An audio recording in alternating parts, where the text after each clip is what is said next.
প্রথমেই আমি যে ড্রিঙ্কসটা বানাবো এটা হচ্ছে কাঁচা আমের জুস। এজন্য আমি কয়েকটা আম নিয়ে নিছি, কাঁচা আম। এখানে হচ্ছে 4টা আম নিয়ে নিছি আমি। আর এখন কিন্তু বাজারে অনেক কাঁচা আম পাওয়া যাচ্ছে, মানে একদম বাজার ভর্তি কাঁচা আম দিয়ে। তো আমগুলাকে আমি প্রথমে আগে চুলার উপরে পুড়িয়ে নিব। ভালোভাবে আমগুলাকে পুড়িয়ে নিয়ে এগুলাকে আমি ঠান্ডা করার জন্য রেখে দিব। আমগুলা ঠান্ডা হতে হতে আমি এখানে কয়েকটা কাঁচামরিচ ভেজে নিব, মানে একটু পোড়া পোড়া মানে ফ্লেভার আসার জন্য। কারণ যেহেতু আমটাও আমি পুড়ে নিছি, তাহলে কাঁচামরিচটারও একটা পোড়া ফ্লেভার আসবে, এজন্যই।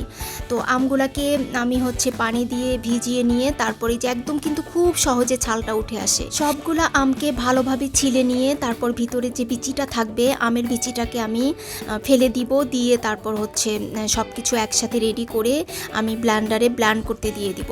তো এই কাঁচা আমের জুসটা বানানোর জন্য এখানে আমার লাগবে হচ্ছে কাঁচামরিচ, তারপর আম যেগুলাকে পোড়া নিছিলাম সেই আম পোড়ানোটা, তারপর পরিমাণ মতো চিনি, পানি, বিট লবণ, এরপর হচ্ছে ধনিয়া পাতা আর হচ্ছে পুদিনা পাতা, আর বরফ আমি সব শেষে দিয়ে দিব হচ্ছে বরফ। তো সব কিছু আমি রেডি করে নিছি। এখন আমি ব্লেন্ডার জগটার মধ্যে সব কিছু একসাথে ঢেলে দিব।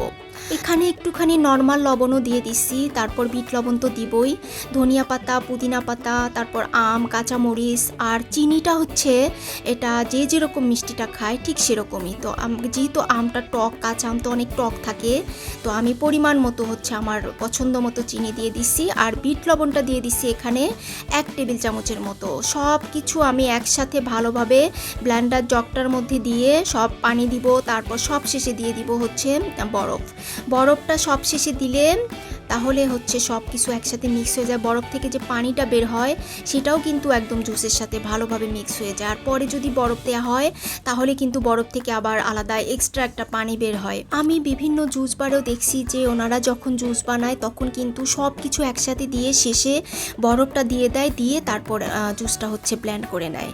তো এই যে আমার কিন্তু সব কিছু দেওয়া হয়ে গেছে। এখন আমি এটা 1 মিনিটের জন্য বা 2 মিনিটের একটু কম আর কি, কারণ সব কিছু ব্লেন্ড হতে তো একটু টাইম লাগে। তো 2 মিনিটের মতো আমি ব্লেন্ড করে নিছি। এই যে হয়ে গেছে আমার একদম কাঁচা আমের জুস। এটা কিন্তু মানে ফ্রিজে রেখে ঠান্ডা করে খেলে ভীষণ মজার। তো আমি যখন বানাইছি, বানানোর পর খাওয়ার পর আমার কাছে এত পরিমাণ ভাল লাগছে, মানে কি বলবো, মনে হচ্ছিল যে আরও বানালাম না কেন। তো এখন কিন্তু কাঁচা আমের সিজন চলতেছে, অনেক পাওয়া যাচ্ছে বাজারে কাঁচা আম। তো এইভাবে যদি কাঁচা আম দিয়ে এরকম ঠান্ডা ঠান্ডা জুস বানিয়ে খাওয়া যায় তাহলে কিন্তু শরীর মন একদম ঠান্ডা হয়ে যায়। তো আমি এই যে পুদিনা পাতা দিয়ে একটু গার্নিশ করে নিলাম। তো হয়ে গেল হচ্ছে আমার পোড়া কাঁচা আমের জুস। এটা ফ্রিজে ঠান্ডা করে রেখে খেতে ভীষণ মজার। এখন আমি সেকেন্ড রেসিপিটাতে চলে যাব। এখন আমি যে রেসিপিটা বানাবো এটার নাম হচ্ছে দই চিড়ার লাচ্ছি। এজন্য আমি এখানে 1 কাপ চিড়াকে 10 মিনিট আগে পানি দিয়ে ধুয়ে তারপর ভিজিয়ে রাখছিলাম। তারপর মিষ্টি দই, এখানে 3 কাপের মতো মিষ্টি দই আছে, তারপর পানি, এরপর হচ্ছে লেবুর রস, বরফ আর হচ্ছে চিনি। তো এখন আমি এগুলা সব কিছুকে ব্লেন্ডার জগের মধ্যে দিয়ে দিব। প্রথমেই চিড়াগুলাকে দিয়ে দিচ্ছি। এই চিড়াগুলা কিন্তু ধুয়ে একটু ভিজিয়ে রাখতে হবে, না হলে কিন্তু ব্লেন্ড করলেও শক্ত থেকে যাবে। তো এই জন্য আমি আগে থেকেই চিড়াগুলাকে হচ্ছে ধুয়ে তারপর 10 মিনিটের মতো ভিজা রাখছিলাম। তারপর লেবুর রস আর পরিমাণ মতো পানি আর হচ্ছে চিনিটা, এটা হচ্ছে ঘনত্বটা আমি কীরকম খাবো সেটার উপর নির্ভর করবে। তো চিনির পরিমাণটাও আসলে মিষ্টিটা আমি কীরকম খাবো সেটার উপর নির্ভর করবে। তো আমি আমার পছন্দ মতো চিনি দিয়ে দিচ্ছি, আর সব কিছু দেওয়ার পরে সব শেষে দিয়ে দিচ্ছি হচ্ছে বরফ। এখন আমি এটাকে 1 মিনিটের মতো ব্লেন্ড করে নিচ্ছি। তো আমার ব্লেন্ড করা হয়ে গেছে। এখন এই যে ঢেলে দিচ্ছি। এটা কিন্তু ফ্রিজে রেখে ঠান্ডা করে খেতে ভীষণ মজার। তারপর হচ্ছে সবশেষে আমি লেবু দিয়ে একটু গার্নিশ করে দিলাম। তো এই যে হয়ে গেল আমার 2টা খুবই মজাদার ড্রিঙ্কস।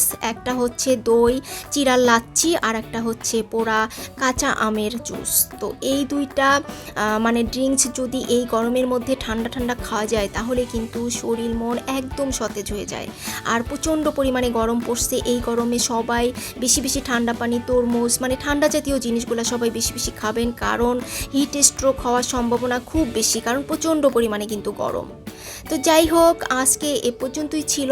সবাই ভালো থাকবেন, সুস্থ থাকবেন। আল্লাহ হাফেজ।